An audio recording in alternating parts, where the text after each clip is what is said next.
మాజీ ముఖ్యమంత్రి వైఎస్ జగన్ ఎప్పుడు ప్రెస్ మీట్ పెట్టినా ఏదో ఒక పదం పొరపాటుగా చెప్పి ట్రోల్కు గురవుతుంటారు.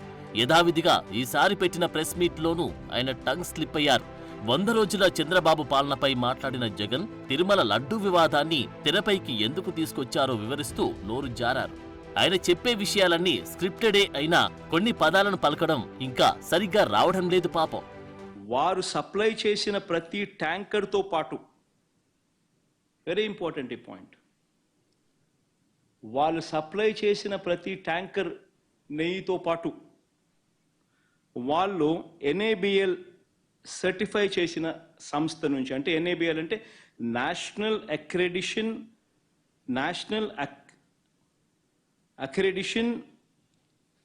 NABL national accreditation board for labs, national accreditation board for labs certify చేసిన సంస్థ నుంచి ప్రోడక్ట్ క్వాలిటీ సర్టిఫికెట్ తీసుకొని రావాలి. తిరుమల బోర్డు మెంబర్ల ఎంపిక వైవి సుబ్బారెడ్డి గురించి మాట్లాడుతూ ఆయన 45 సార్లు అయ్యప్ప స్వామి మాల వేసుకున్నారని, ఆయన సూపర్ స్వామి అని తిరుమల ఈవోగా అంతకు మించిన భక్తుడు ఉండడన్నారు. అక్కడే ఉన్న రిపోర్టర్లు గురుస్వామి అంటారని చెప్పడంతో ఆ పదాన్ని కరెక్ట్ చేసుకున్నారు Jagan. Even TTD board member గురించి వైవి సుబ్బారెడ్డి గురించి కూడా మాట్లాడాల్సి వస్తే 45 సార్లు ఆయన అయ్యప్ప మాలకు పోయినాడు తెలుసా. 45 సార్లు పైన ఆయన అయ్యప్ప మాల వేసుకున్నాడు ప్రతి సంవత్సరం. అంతకన్నా గొప్ప వ్యక్తి ఎవడన్నా టీటీడీ బోర్డు మెంబర్ కాగలుగుతాడో చెప్పండి? అంతకన్నా భక్తుడు ఎవడన్నా ఉంటాడో చెప్పండి? 45 సార్లు టీటీడీ మా అయ్యప్ప మాల వేసుకొని, స్వాముల్లో కూడా ఏంది సూపర్ స్వామి, గురుస్వామి స్టేజ్. కరుణాకర్ రెడ్డి కూడా ఈక్వలీ రెప్యూటెడ్ మ్యాన్.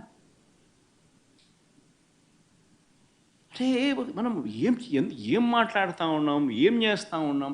ఆ తర్వాత చంద్రబాబు దేశంలో ఉన్న ఆలయాలను ధ్వంసం చేయించాడని ఆరోపణలు చేశారు. ఆంధ్రప్రదేశ్లో జీర్ణ వ్యవస్థలో ఉన్న ఆలయాలకు వైసీపీ హయాంలోనే పునరుజ్జీవం వచ్చేలా మరమ్మతులు చేశామని చెప్పడానికి అష్టకష్టాలు పడ్డారు. జీర్ణావస్థ అనేందుకు నోరు తిరగక జీర్ణ వ్యవస్థ అని పలికారు. ఇవి గమనించిన ట్రోలర్స్ ఊరికే ఉంటారా మరి, జగన్ను ట్రోల్ చేయడం మొదలుపెట్టారు.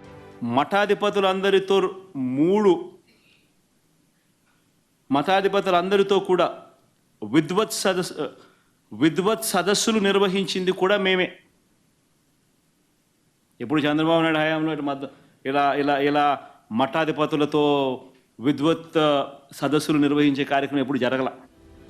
తిరుమల లడ్డూ కాంట్రవర్సీ గురించి మాట్లాడిన జగన్ ఇదంతా చంద్రబాబు డైవర్షన్ పాలిటిక్స్ అని ఆరోపించారు. దేవుడిని కూడా రాజకీయానికి వాడుకున్న చంద్రబాబు వంటి దుర్మార్గుడు ఇంకెక్కడ ఉండబోడన్నారు. లడ్డూ తయారీలో వాడే పదార్థాలకు 3 దశల్లో క్వాలిటీ చెక్ ఉంటుందని, వాటిలో పాస్ అవ్వకపోతే వాటిని లడ్డూ తయారీకి వాడే ఛాన్సే లేదన్నారు. తమ హయాంలో 18 సార్లు అలా రిజెక్ట్ అయ్యాయని, అలాంటిది నెయ్యిలో కల్తీ జరుగుతుందన్న విషయం ఇప్పుడెందుకు చెబుతున్నారని ప్రశ్నించారు. 100 రోజుల పాలనలో ప్రభుత్వం అమలు చేయని హామీల గురించి ప్రశ్నిస్తారని, ఇలాంటి నీచ రాజకీయాలకు తెరతీస్తున్నారని దుయ్యబట్టారు. ప్రధాని నరేంద్ర మోదీకి, CJIకి ఈ విషయంపై లేఖ రాస్తానని తెలిపారు. Or if the sample is extracted by using the Gerber, Weibull, Berntrop or Schmidt, Bonsky, Rascal methods.